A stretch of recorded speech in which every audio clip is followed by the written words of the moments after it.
आपण वर्ग, वर्गमूळ, घन व घनमूळ या संकल्पना शिकलो. ठीक आहे. काय म्हणतो आपण? Square, square route.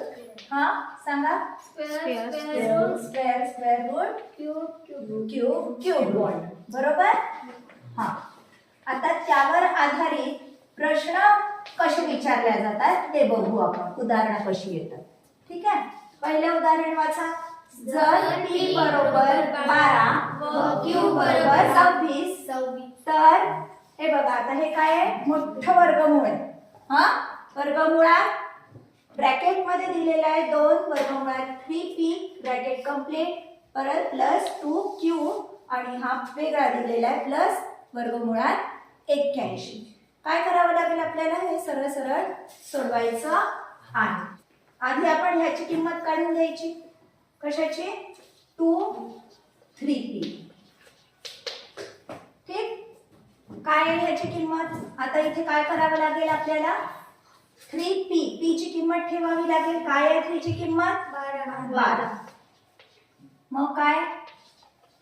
वर्गमुळात 12 36 आणि वर्गमुळात 36 म्हणजे 36 हा कशाचा वर्ग आहे? 6चा वर्ग आहे. म्हणजे काय येईल? 2 गुणिला 6 12. याची किंमत आली 2 गुणिला 6 12.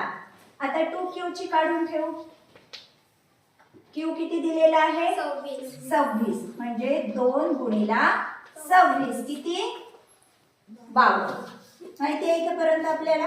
आता ह्या सगळ्या किमती इथे ठेवू वर्गमुळात. कसं? याची किंमत किती आली आहे? 12 अधिक 2q ची किती आली आहे? अधिक 52. ठीक. प्लस वर्गमुळात 81. ठीक. हा आता वर्गमुळात काय येईल? ह्या दोनची बेरीज करा. 64 प्लस वर्गमुळात 81. माहिती आहे तुम्हाला 64 कशाचा वर्ग आहे? 8चा वर्ग आहे. हा म्हणजे वर्गमुळात 64 बरोबर किती? 8. वर्गमुळात 81 बरोबर किती? 9. काय आलं उत्तर? 9 अधिक 8. ठीक आहे. आला आपला ऑप्शन किती आला? 2. ठीक. इथे आपण प्रश्न सोडवत न्यायचा आहे. ठीक. आणि आपल्याला ऑप्शन जे आपलं उत्तर येईल त्याला टिक करायची, गोल करायचे. दुसरं उदाहरण बघू.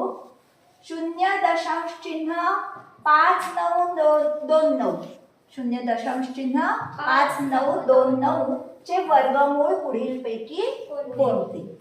आता दशांश चिन्हाच्या नंतर किती स्थळ दिसतात तुम्हाला? 4. किती? 4 जर दशांश स्थळी. आता हे दुसरं उदाहरण बघू. 0.5929 चे वर्गमूळ पुढीलपैकी कोणते? आता इथे दशांश स्थळ किती आहेत? 4 दशांश स्थळ आहेत. हो ना. वर्गामध्ये 4 दशांश स्थळ आहे म्हणजे त्याच्या वर्गमुळात किती असायला पाहिजे? 2 दशांश स्थळ असायला पाहिजे. आता इथे बघा कोणत्या ऑप्शन्स मध्ये फक्त 2 आणि 4 या ऑप्शन्स मध्ये 2 दशांश स्थळ आहेत. बाकीच्या 2 ऑप्शन्स मध्ये 3 आहे म्हणजे हे 2 आधीच पडले. ठीक. आता ह्या दोनचा विचार करून बघू आपण. हा आता समजा 83 म्हटलं. 83 म्हणजेच किती रे? 80 अधिक 3 बरोबर. आता 80 चा वर्ग किती? 88 64 म्हणजे 80 चा वर्ग किती होईल? 6400. पण ही संख्या दिलेल्या संख्यापेक्षा खूप मोठी आहे म्हणजे 83 असू शकत नाही. 77 चा काढून पाहिजे गरज आहे का? मग नाही. आपला ऑप्शन काय येईल? 0.77. ठीक आहे. 2 या ऑप्शनला काय करायचा? गोल करायचा. ठीक. 5चा घन वजा 4चा घन अधिक 1चा घन यांपासून मिळणाऱ्या संख्येला पुढीलपैकी कोणत्या परिमेय संख्येने भागल्यास 31 ही मूळ संख्या मिळेल? ठीक. म्हणजे प्रत्येक वेळेस अशी गणित येणार नाही की सरसकट सॉल्व्ह करा, सोडवा. काहीतरी त्याच्यात दुसरा उपप्रश्न विचारलेला असेल. मग काय करावं लागेल? आधी तर आपल्याला हे सरळ सरळ सॉल्व्ह करावं लागेल, सोडवून घ्यावं लागेल. चला 5चा घन वजा 4चा घन अधिक 1चा घन. सांगा 5चा घन 125 4चा घन 4 चौक 16 16 चौक 64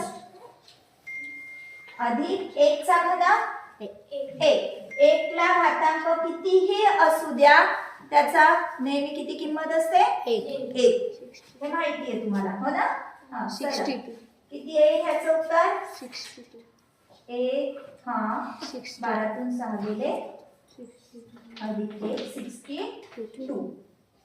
ठीक आहे 62 मिळालेलं आहे. पुढचं विचारलेलं काय आपल्याला कोणत्या परिमेय संख्येने भागल्यास यापासून मिळणारी संख्या कोणती मिळाली आपल्याला यापासून 62 ला कितीने भागावं लागेल आपल्याला 31 यायला 2 हे माहिती आहे तुम्हाला पक्क. पण इथे पर्यायात डायरेक्ट 2 दिलेला आहे का नाही. काय दिलेला आहे पर्याय बघा घनमुळात 8 घनमुळात 27 घनमुळात 64 घनमुळात 1 हे तर नाहीच. कारण 64 चा घनमूळ आपण आत्ताच काढला किती 4. ठीक इथे लिहू